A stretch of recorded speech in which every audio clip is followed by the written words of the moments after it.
How to save a cat attacked by dogs. Cats can be seriously injured by dog attacks. It is important that you act promptly to increase her chances of surviving and recovering from her injuries. Do not worry if you are not able to treat the injuries, that will be the veterinarian's job. Keeping her safety in mind, as well as your own, do your best to provide some initial care and get her to the veterinary hospital as soon as possible. Part 1. Assessing the situation. 1. Separate the dog from the cat. If you see the cat being attacked by the dog, you must act quickly to break up the fight. Keep your own safety in mind as you do this, the dog may end up injuring you, too. If you have a leash, or are near your home where you can run quickly and get one, approach the dog quietly and wrap the leash around his back end. Aim for an area close to his hips. Thread the free end of the leash through the leash's handle and pull back forcefully to make the leash taut around the dog's body. Back the dog away from the cat and tie the leash to the nearest sturdy structure, such as a telephone pole. Be mindful that the dog will still be in fight mode. If you are uncomfortable breaking up the fight on your own, find someone nearby who can assist you. Check the dog's collar for an ID tag. If you see the owner's information, contact the owner to come get the dog. If you don't see identification, call your local animal control. 2. Approach the cat with caution. An injured cat is likely to lash out due to intense pain. In addition, she is probably extremely frightened. Approaching her carefully may lessen the likelihood of her biting or scratching you. Keep calm as you approach the cat. The cat is frightened enough from the attack. If you seem anxious or fearful, she may notice those feelings and become even more frightened. Talking to the cat in a low and soothing voice may help her see you as non-threatening. 3. Call your veterinarian. Once you are able to approach the cat and get a general idea of her injuries, call your veterinarian. When you call, provide as many details about the situation, such as the location of the attack, a physical description of the dog, and visible injuries on the cat. Be aware that the cat may have suffered internal injuries that would not be readily apparent. Calling the veterinarian will give the veterinary team a good idea of the cat's injuries, allowing them to prepare for your arrival accordingly. The veterinary team can also give you instruction on giving the cat first aid and transporting her safely to the veterinary hospital. Part 2. Administering first aid to the injured cat. 1. Keep the cat calm. The cat has just been in full-on fight or flight mode. With her injuries, she should stay as calm as possible to avoid making her injuries worse. One way to calm her down is to muzzle her. Muzzling a cat can be challenging, though, and you may not have a cat muzzle on hand. You can create a makeshift muzzle by looping a piece of rope or pair of pantyhose around the cat's head. Closing her mouth with the muzzle will keep her from biting you. Do not attempt to muzzle her if she is having trouble breathing or has injuries to her mouth. The muzzle could increase her suffering rather than calm her down.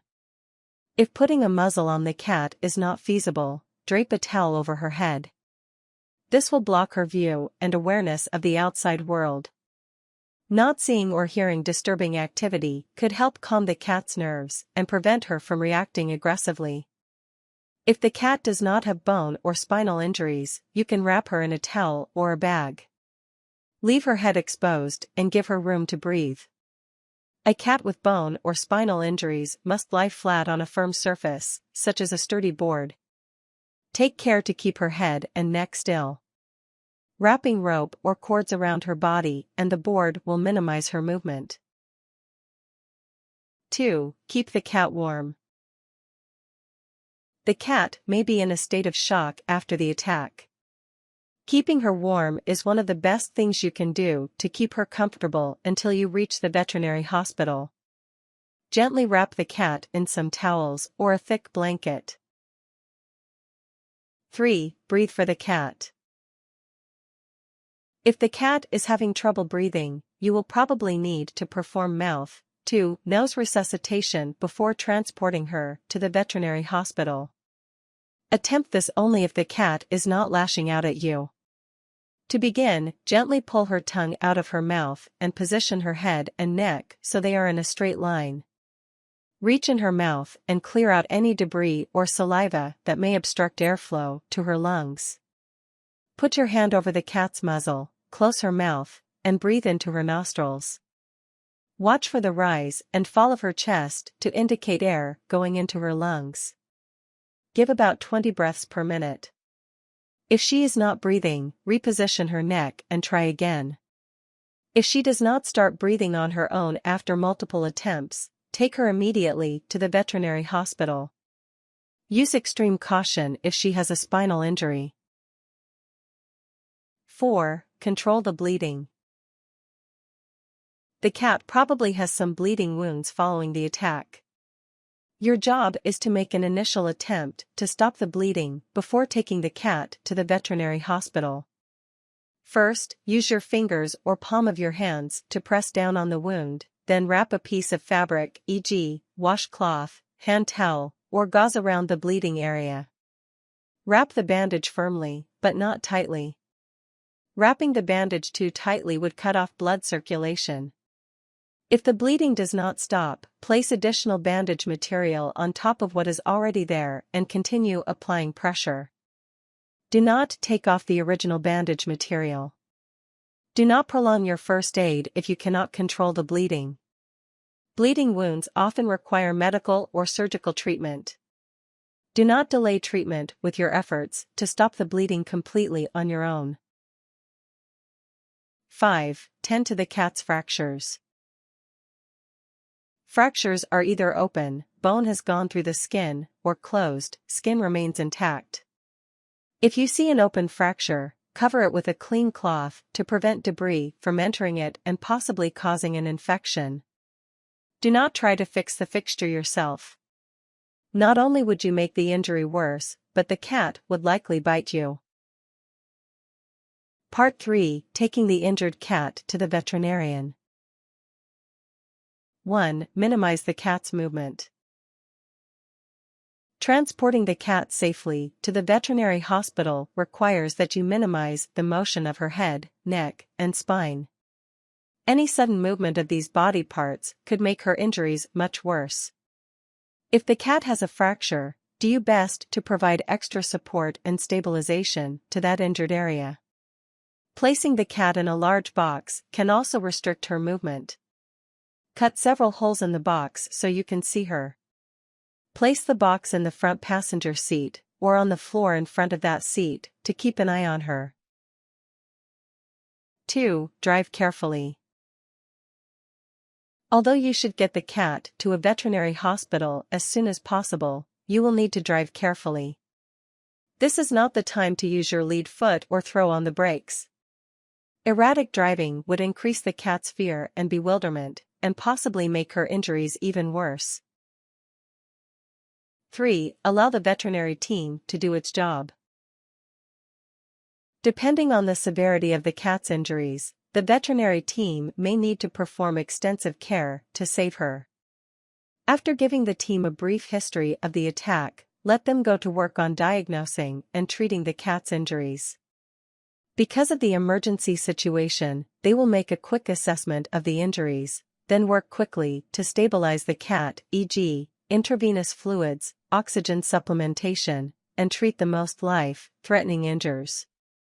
Part of that initial assessment will be evaluating the cat's airway, breathing, circulation, and consciousness.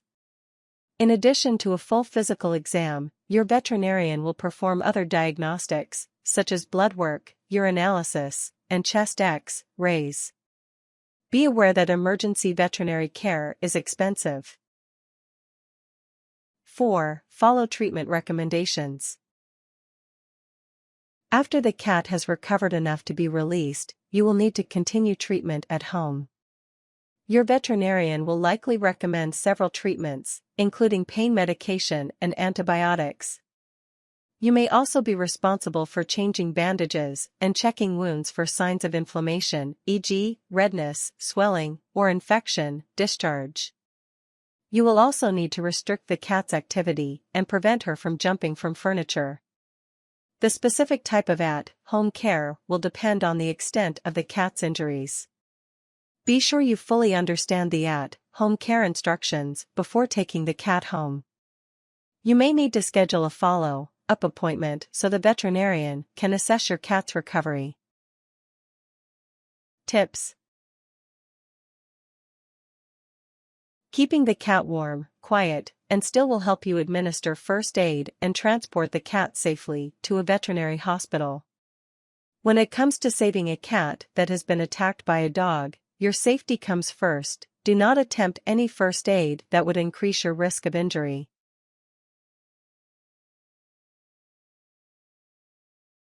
Warnings: do not attempt to treat the cat's injuries yourself. Your only jobs are to give her initial first aid and get her to a veterinary hospital. Bite wounds on a cat often turn into abscesses, which are pockets of infection. These wounds will require treatment, possibly even surgical treatment. Internal bleeding is life-threatening. Outward signs of internal bleeding including pale gums, a distended belly, and coughing up blood. Take the cat to a veterinary hospital to increase her chances of survival. Performing CPR on the cat could be dangerous if she has internal injuries. Ask your veterinarian before trying CPR.